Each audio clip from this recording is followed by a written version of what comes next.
Hello,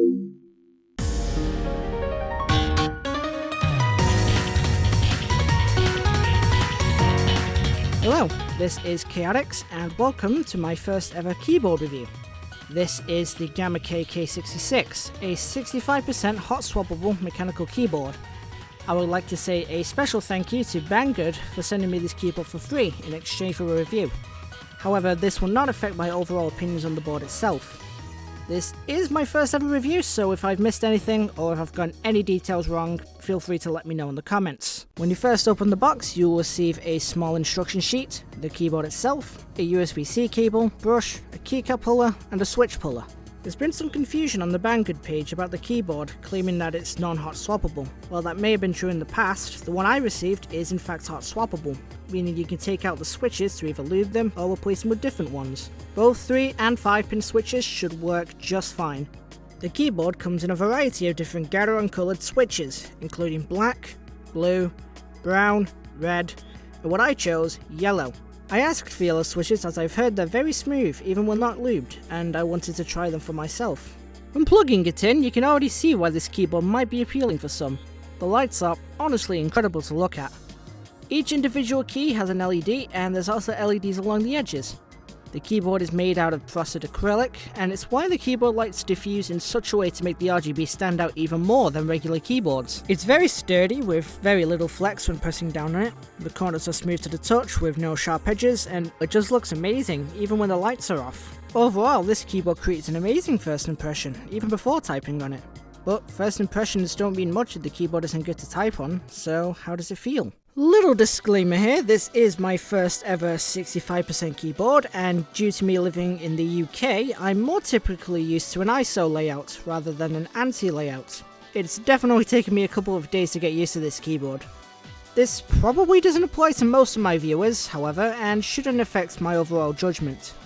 That being said, this keyboard feels great to type on, though obviously whatever switch you choose will have a different feel. Since I chose the Gateron yellow switches, all of the keys felt super smooth to type on. The keyboard is a little thicker than what I'm used to, but once I got properly adjusted, I didn't mind it all too much. If you do mind it, however, maybe consider getting a wrist rest. The typing angle has a slight slant that is comfortable to me anyway, however there is no way to adjust it to your liking, which could be a deal breaker for some. One thing I do have a major complaint about, however, are the stabilizers. They are unfortunately very rattly and aren't exactly the best sounding.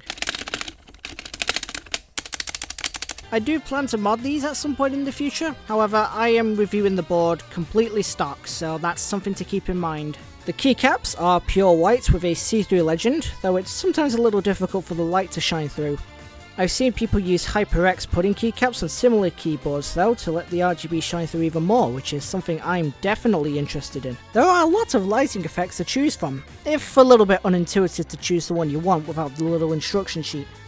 To change the brightness, hold FN and press either Insert to increase the brightness or Delete to lower the brightness. To change the lighting effect, hold FN and press Right Control. This will cycle through a bunch of different effects, including a couple of rainbow ones. You can also change the edge lighting effects by holding FN and pressing on the left control. Changing the colour took me the longest to figure out though.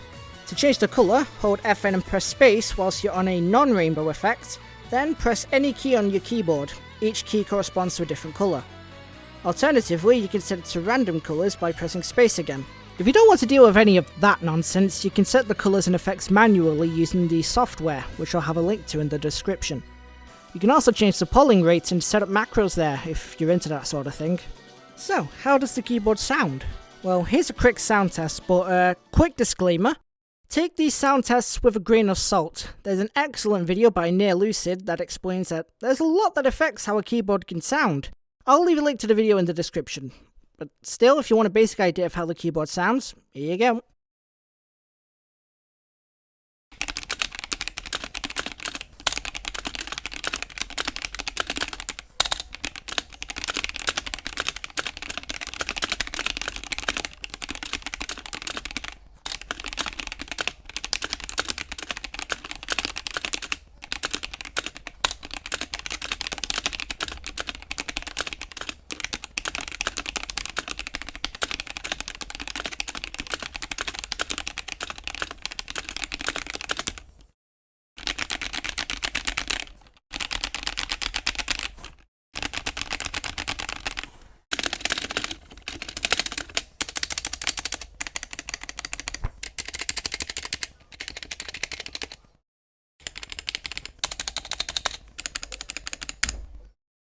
Of course, this is a Funky Friday channel, so I've also recorded a sound test of me playing a song on it.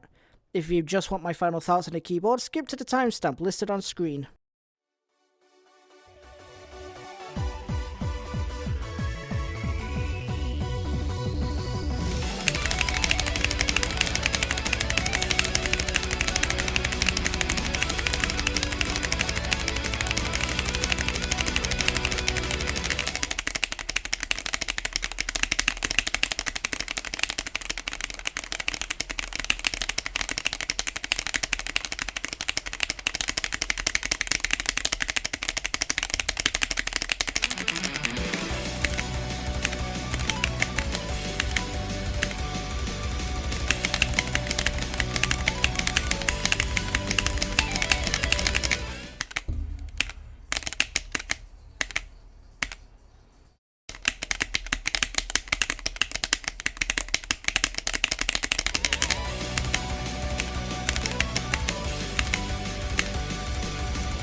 Overall, would I recommend this keyboard?